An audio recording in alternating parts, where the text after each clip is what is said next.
What can we do to help students cope with anxiety? According to the Mayo Clinic, more than 44% of students suffer from anxiety.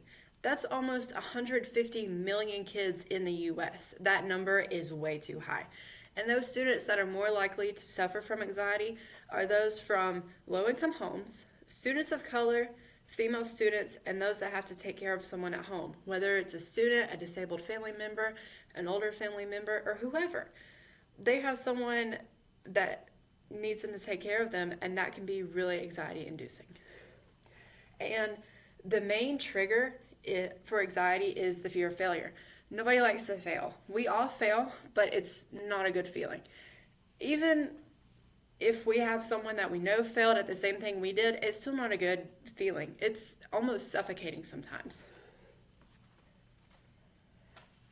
This is from the Centers for Disease Control and Prevention.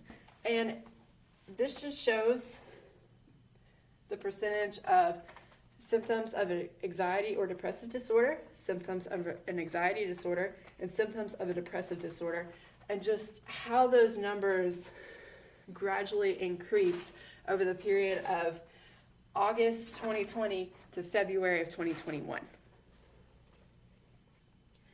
So, what can teachers and parents do? The best thing you can do is to not tell a student with anxiety to calm down. That is like putting a house fire out with a water gun. It does no good, and it just kind of makes it worse. So some helpful tips would just be tell them to breathe, teach them breathing exercises, reassure them, encourage them, give them a journal, give them a break, and tell them, hey, it's okay to fail. Nothing is going to happen. It's okay. We all fail. Just reassure and encourage them, and that can go such a long way. And just remember to remain patient. That is such a bad feeling when you have anxiety and you're afraid that people are going to just rush you and not have patience with you, and you don't want to make anyone mad.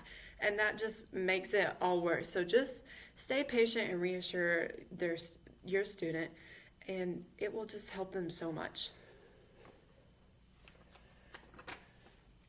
So, like I said before, nearly 150 million students suffer from anxiety, but only 9.2% of those students have actually been diagnosed. But that doesn't mean that the rest of those students don't deal with anxiety on a daily basis. And anxiety can affect so many aspects of a student's life, and some of those aspects people don't even realize.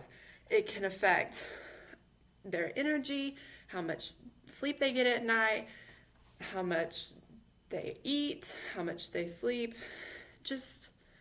and how they perform in the classroom. It can affect so much that people aren't even aware of. I can say that even an assignment like making this video is very anxiety inducing for me, and it doesn't help when I can't sleep at night. I even have to take something to help me sleep at night because it feels like my mind is racing even if my body is exhausted, because my anxiety just keeps me up at night.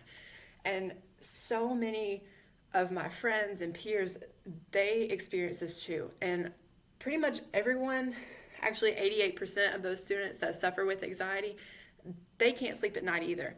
So this is a major problem, and these students need our help.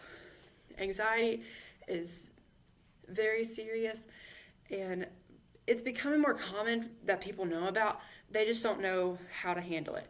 So I hope that this helped and that people become more aware of what they can do to help their students.